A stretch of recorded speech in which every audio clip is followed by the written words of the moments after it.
Hi, we're back. Tales from the Shed is back, and we're on a bit of a roll at the moment. So we've got another guest in the shed. I'd almost say that you've met some friends. I've met some friends. I've met some friends. I've met some friends. I keep saying to Anne, I've met this brilliant woman, and we must have her in the shed. So we do a little bit of networking now and again, and I think sorry, I do a bit of networking now and again. Sorry. So Alison does the networking, and what we find in that is that you pick up all sorts of interesting people that do different things, and it's that difference, that slightly different look, that slightly different way of all of us out there to help people, all of us out there with something to offer, and we find it really nice to try and pull them through and sort of share the people that we meet, which I think is really nice. This time we've got Naomi Stonier, and your thing is relationships and helping people really develop and strengthen their relationships, isn't that so? Over to you. Yes, so you are correct. I'm a one-to-one relationship coach, marriage and family, but I don't work with couples. I teach you how to stop waiting and go first. Tell us more about that. Tell us more about that. Sounds fascinating. So just in, my passion is, so my journey is, I got coached. I was living on the emotional roller coaster. I had dysfunctional relationships from childhood onwards. I took into adulthood because when we don't resolve this stuff, we just repeat it. So it showed up in my marriage, in my parenting, it showed up in my work, the quality of friendships I had. I lived on the emotional roller coaster. And that meant when I came across a life event came my way, because one way or another, it's coming for all of us. It's going to catch you up, isn't it? It's going to catch you up. No one gets off scot-free, do they? But for me, the life event was infertility. And because of the way I navigated life and just my experience and my emotions, I was just completely unequipped to deal with it. So even when I was lucky enough to have a beautiful daughter, I was desperate for more because I wanted this big family, because I thought that was going to give me the emotions I needed. I was going to feel loved and needed with this big family. But luckily, I didn't get that. I found relationship coaching instead, because, I always like to say I'm now a great mum of 1 instead of a terrible mum of 5. Love that. Yeah. So I got coached, and I changed the way I was showing up, and it was mind-blowing to me how that rippled out and how everybody responded, not just my husband and my daughter, but my wider family. My work changed. We moved to Italy. A lot happened for us just through this work. So I teach you how you're creating your emotions, why you're going to the ones that don't feel good, and how to stop doing that and start creating the ones that do feel good. Because I think what happens at menopause, and we've kind of, because you've got a case study in your book where she kind of says, and I came into perimenopause, I've lost 8 stone or something. His name was Nick, and a lot of women do go through that, where they start to have those symptoms of perimenopause and into menopause, and sometimes it's like they blame the person or something. Now sometimes it's entirely appropriate that they might person that they've just been looking at, like you say, putting themselves second for so long, and then actually no, maybe they should just say, right, I've had enough now, do your own laundry and I'm off. But it could be that it's, if you worked on a relationship differently, it might actually be the right relationship. Well, no, I mean, it's more about when you can understand how you are showing up, when you are in awareness of yourself. First thing that happens is a lot of you have much less problems to deal with, because we are sponges soaking in our environment.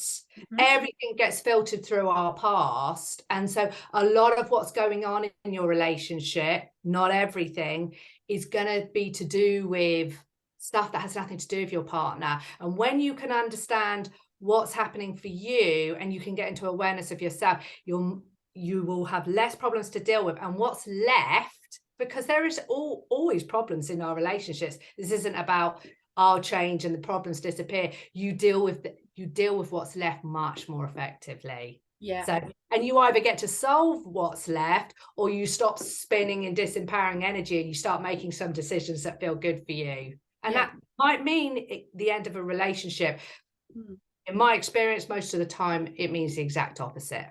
Yeah, it's quite surprising, isn't it, that when you think this relationship is irrecoverable, absolutely. And I can remember one of my very, very early clients when I first moved here about 20 years ago. And she came along to me and she was a bit like, I don't know what homeopathy is. So she, one of those ones that's sort of been sent. And they kind of came along and she's about 50. I cannot remember. But she had been with this guy forever, and she was just telling me that he did this and he did this and he did this. And she said, I don't know why I'm here, because it's not me, it's him. And I gave her a particular homeopathic remedy. And I know the way I would work is not in the relationship sort of counselling way that you would, but I just gave her this remedy that gave her, it was about getting rid of hidden anger. So it was all this held anger that she had. And she came back to see me a month later saying, I don't know why I'm here again, same old. And she said, I don't know why I'm here. But he has changed completely. He's changed completely. And she said, I said exactly the same thing that I've said to him every single day for the last 25 years of our relationship. He said, I'm sorry, I didn't know I did that. You've never mentioned it before. That's it. That is it. And the remedy made her say it in a way that she meant it, she felt it, and the words were the same. That's it. There was something in that energy that he heard. So instead of closing down, thinking, here comes the nagging, here comes the thing, he actually heard her. And she said, and we've been happy ever since. And I was thinking, expected divorce papers this week, but it was like, and that was it. And it was as I say, it was a long time ago, but it's always stayed with me. It's all about the emotion we communicate in. So if no matter how many times you said it, they do not hear it, your message does not land, you have to ask yourself why. So when you're communicating, and even if you don't verbalize it, because we hide a lot of it, if you are communicating in shame, blame, guilt, your communication won't land. It won't, because they're on defense. It'll be defended, it'll be resisted. We're so busy defending ourselves. So when you see the reaction ping pong, defense is the first act of war. And I think it's interesting to me because it's like when so I'm on my third husband, but you'll be pleased to hear. Anyway, but my second husband, with whom I have the children, where he would always, I realized I had to prepare. If I wanted to ask him something, if I wanted to make a request, if I wanted to say, could you have the children for an extra day, or could you pick them up, or whatever it was, I had to, what I call, say it without heat. So I had to get into a frame of mind where the option was always for him to say no. Yes. So I wasn't going into it saying, he's got to agree with me, or he's a bastard. So I actually had to, and it was quite a preparation that I had to get through and say to myself, if he says no, that's fine, we'll do it a different way. And that was the only way. And when I started doing that, so I really had to work on myself to make the request in a way that I didn't ask it from an angry place, that I didn't ask it with heat. And then he was free to say yes or no. And most of the time he said yes, sometimes he said no, but I had prepared for that. So it was quite an interesting... Because it's a much more powerful place, isn't it? Where you are okay with him saying no. And it's not all hanging on him saying yes. When you're like, okay, no problem, I'll figure out something else. It's a much nicer place for you to do it from, isn't it? It is. It really is. And we do this thing when we've got the guests, especially it's the first time we've spoken to you, and it's really not fair, and we haven't prepped on any of this. And it's like, in your whole lifetime of work, with everybody that you've met and all that you've learned and all that you still have to learn, it's like, what would be the one that in this place where we want to try to give people the confidence that it's kind of out there for them, what would be a tip or something that you would say to look at, or something to think whether it's appropriate? Where would people start? What would you like to say to sort of help somebody that goes, I think it's me, but I would love everybody out there struggling with their relationships to try this really simple exercise. Ooh, I like this. Whatever it is that you want, whatever it is that you feel that is lacking in this relationship, and you've tried so hard to get it into your relationship, you've tried to talk to your partner multiple times, what I'd like you to do is try this simple exercise. For 6 months, I want you to give what it is you want to receive without any expectation of a response. Whoa. Can we write that down and put it on the blog? Because that's Yeah. fantastic.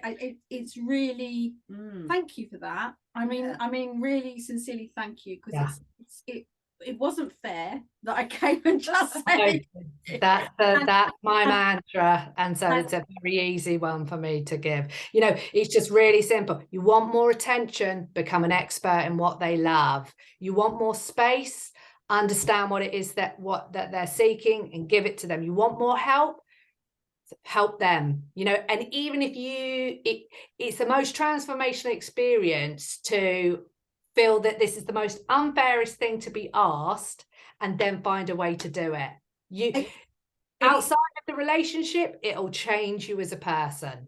I get it, because you're releasing that blocked energy, like the person I talked about, that scarcity and the just like you did, just like you were able to do with your husband. The man should take these children, I shouldn't have to ask, but you got yourself into that energy and you got what you wanted.